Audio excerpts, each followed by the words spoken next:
Bon, on va attaquer... C'est en route? Ouais, c'est en route. Salut les kids.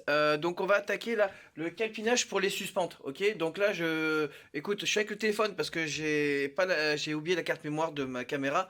Tu t'en fous, ça, je le sais.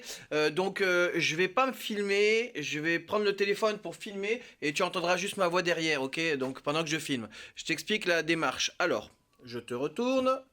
Tu m'as compris? Alors... Attends, comment est-ce que je fais pour retourner l'écran là-dessus? Oh bah merde. Bah on peut pas. Si on peut ou pas? Attends, ça c'est quoi ça? Non, ça c'est photo. Ça c'est on s'en fout. Oh. Donc, je te disais, on reprend. J'ai retourné l'appareil. Alors, là, comme on a tendu le cordeau, ok, on a en gros la distance, d'accord, l'appui qui est à fleur du positionnement de ça, ok, de la cornière que j'ai mis dans l'angle.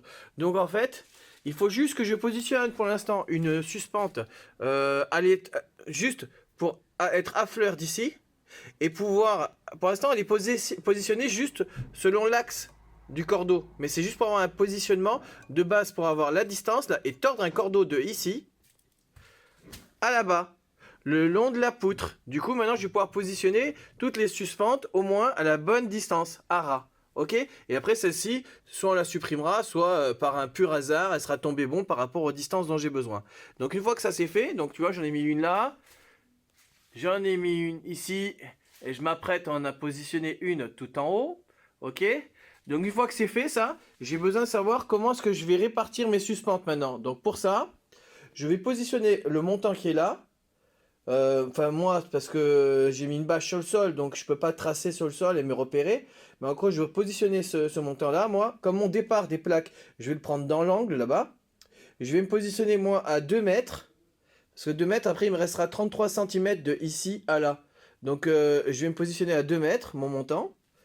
En parallèle avec mon traçage, donc mon implantation. Donc c'est important, tu vois, d'avoir fait un truc bien à l'équerre au début de ta pièce. Ça permet d'avoir des repères fixes après pour faire tes suspentes. Donc moi, je vais prendre 2 mètres de ici à là et 2 mètres de ici à là. Du coup, mon montant sera positionné. Je vais pouvoir mettre mon laser contre et repérer contre ça la hauteur et le positionnement des suspentes pour que pour que j'ai un premier jet parallèle, ok? Et comme ça, à partir de ça, je vais pouvoir mettre les suspentes à droite ou à gauche, hein, selon comment tu es positionné dans ton rampant, toi, et ben, de façon équilibrée, c'est-à-dire tous les 50. Comme j'ai fait ici, tu vois, ici j'ai positionné celui-ci avec un marquage au sol, donc qui est allé tout en haut, et après j'ai pu positionner les suspentes à droite et les suspentes à gauche, ok? Donc là, tout simplement, je me positionne, écoute, je fais mon petit vissage, je me positionne, et après on se reprend au moment du laser.